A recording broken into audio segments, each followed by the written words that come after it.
Hey guys, got something pretty cool for you all. Scored a interview with Curtis Blaydes today. Uh, Came about it pretty random, but pretty cool.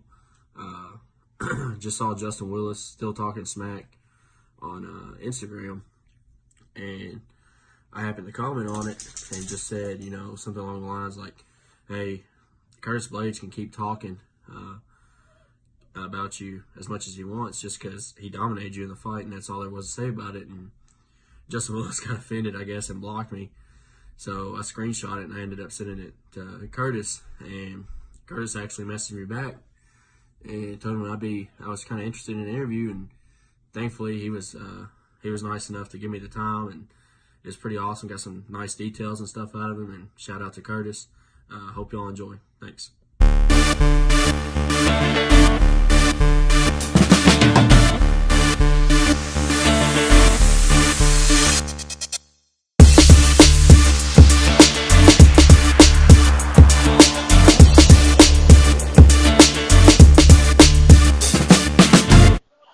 All right, I'm here with Curtis Blaydes, number 4 ranked UFC Heavyweight contender, uh, coming off a big win against Justin Willis in Nashville. How you doing, man? I'm going good. Doing good, bro. How you doing? I'm doing great, man. How sweet did that dominant win over Justin Willis feel, man?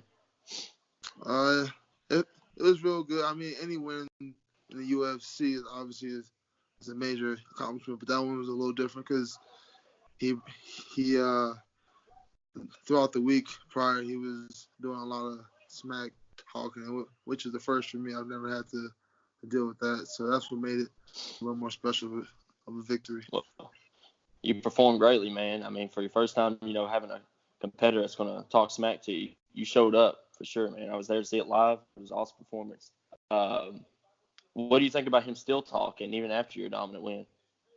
I mean, I think he's just one of those guys that just can talk. I mean, I know guys like that, guys who just playing like pickup basketball. You beat them and they're still talking smack. He's one of those guys, which means like I just got to block him. I blocked him. Yeah. I don't know what he's up to, what he's doing. I Right. blocked him because he's irrelevant. Right. Well, I mean, you did all your talking in the cage, and I mean, that's all I'd say. That's all there is to say about it. So, who are you looking to face next? Are you expecting anybody? I mean, I'm trying to get Stipe. That's really the only one I'm interested in. He's the only one. I'm not looking to fight guys ranked below me, so he's the only Right. option. Yeah. That's a good thing. I was thinking about after your win, I was thinking who could Curtis fight next, and I was thinking Stipe ain't got nothing going on. I think that's a fight that would really propel you up. What do you think about Brock Lesnar just trying to come in here and get those big fights like Stipe or DC? He's also irrelevant. He's in here for one fight, a money fight against DC, and then he'll disappear, and we won't have to hear from him again. So I wanted to have. I want him to just do it. He get his money and be gone. Right. Get it over with. Yeah. Any interest in trying to fight him? Any? No. None at all. None. Why is that? He's not a martial artist, so I'm not. I only step in the octagon with martial artists. He's a gimmick. Okay. Alrighty. I had a buddy, BJ Johnson from No Filter MMA. He wanted me to ask you, are you ever looking forward to that trilogy fight with Francis? Of Because course. me and him both had you winning that first fight for sure. I mean, he's been a better man, I guess, 2 out of the 2 nights, but I know I have the ability to win. That's what makes it hard. Like, it'd be different. He just whooped my ass, but it's like the first one, the doctor, he got involved. Mm-hmm. And the last one, he caught me early on before I could cause my game plan is all about wearing you down, Right. attrition type of fighting styles. So it takes a round at least. And I didn't even get a minute, so and that's on me. He caught me, but yeah, I'm definitely hoping to get a third fight. And I know it's gonna happen eventually. Like, it's unavoidable. I want to be around. I'm only 28, so all the other guys are gonna be gone. Right. Yeah. I definitely had you winning that first fight, and that doctor came in, man. I was like, shit. I was like, because that was your debut, right? You took that fight on. Yeah.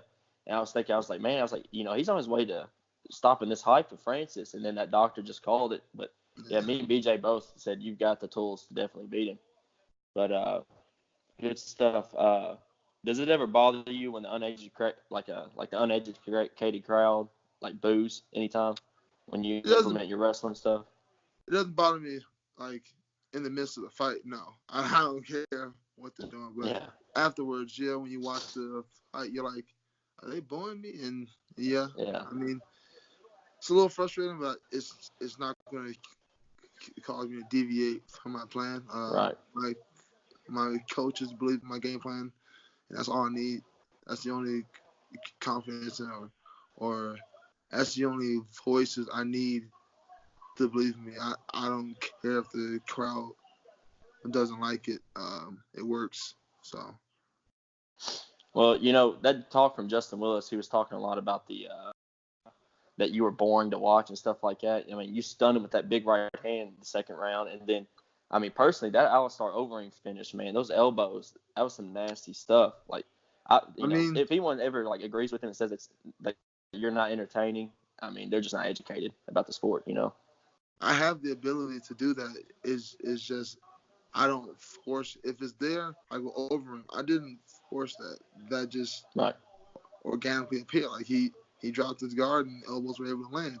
But I wasn't like forcing it like constantly.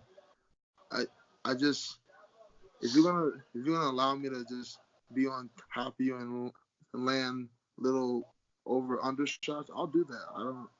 I don't need to finish. I guess that's what alienates some of the casuals. That I'm not like bloodthirsty. I'm not hunting the Right. finish. But it's never been my style, and I'm just not gonna allow people, like you said, uneducated people to tell me what to do in the octagon. Yeah. That's the way to be, man. Just let it flow. Let it flow in there. One of my friends want to ask about your Mortal Kombat music. What's the story behind that walkout music?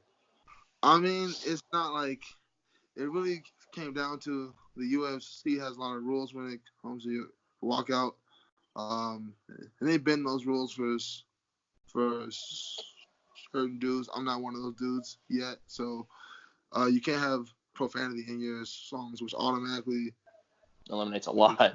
Yeah, and I don't want to use like the clean version because it doesn't have the same impact. It doesn't get me going.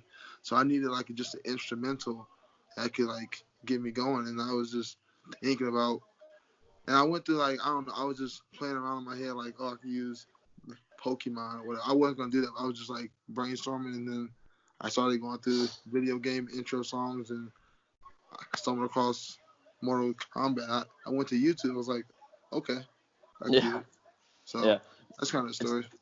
It's kind of amazing that like I think you're the only big name fighter that ever uses Mortal Kombat like that. I think. That's another thing. I wanted to be original. I didn't want to use something that another big name guy uses because it's like, oh, you're biting his. I didn't want to do that. But I have no problem if other guys want to start using Mortal Kombat because I know it's a good song, so I got no problem with that. So are you a big fan of Mortal Kombat? The movies, yeah, love those. I love the original games. Mm-hmm. I haven't caught up on the newest one yet. I had a daughter, so that's like a lot of my. Congratulations. Thank you. That's just a lot of my video game time is gone now. So. Yeah, I hear you. By the end of this year, where do you plan to be at? Like in your rankings, you plan to be fighting for the title, or? I can't really have any plans until this whole DC Brock thing is hashed out. The division right now is on hold until that happens. So it's really impossible to predict or project anything. I'm just looking, like I said, to get that Stipe fight. I know if I get that, I win that fight.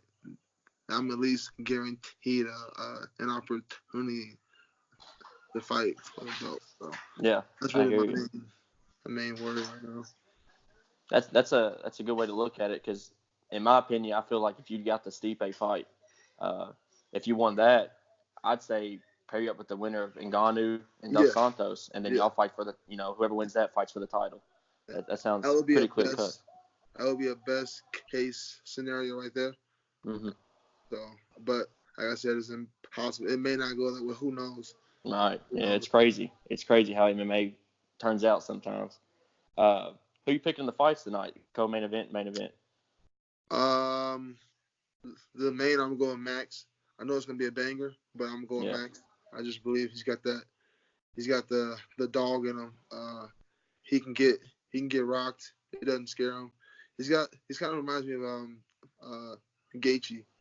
He's a little more. He's got better defense, but he will get hits sometimes, but he doesn't mind it. I think it spices him up a bit. So I'm going with him. And then for the co-main, I'm going with Izzy because I believe his striking prowess will be enough to overwhelm Gelston, plus the height and reach and just all the things he's able to bring, like the question marks with either leg, the switching stances, all that stuff. I think it's just it overloads you, and he just starts landing. I'm going Izzy. Yeah, I agree. That's my two picks. Same way. What's been your favorite victory so far? I know you said you love all victories, but what's been the one that stands out the most? The Mark Hunt one, because I went all the way into his, like, I know he's from New Zealand, but Australia is almost the same thing. I went to Australia and beat him, and I was able to, because the booths were very audible. I could hear everything. And I was able to just battle through that, and he almost got me. So I like that because I was able to fight past the adversity of the first round and then bounce back and win. That makes a lot of sense. It's pretty good. So what was your favorite place to fight at so far? The Garden, when I was in Madison Square Garden. Oh yeah, I'm sure. Yeah, I'm sure it's a legendary place. It's pretty good stuff. Well, Curtis, that's all I really had planned out for you. But I appreciate your time, man. Everything. It's awesome. All props to you, and look forward to seeing you back in the octagon, man. Thank you. I appreciate that, bro. And after the next one, if you want to do another one, I'm down. All right, sweet. Me and the One Up guys, we fully support you. No Filter MMA too. They wanted to make sure I told you that. Like, we're all big fans of yours, and we were all cheering for you in the last fight. We're looking forward to your next one. I appreciate that. And yeah, hopefully I get the Stipe fight and I can get back on here. We can discuss that. Yeah, that'd be awesome, man. I'll be in touch. I appreciate it. Bro. You can DM me. Thank you. All right, man. Thank you.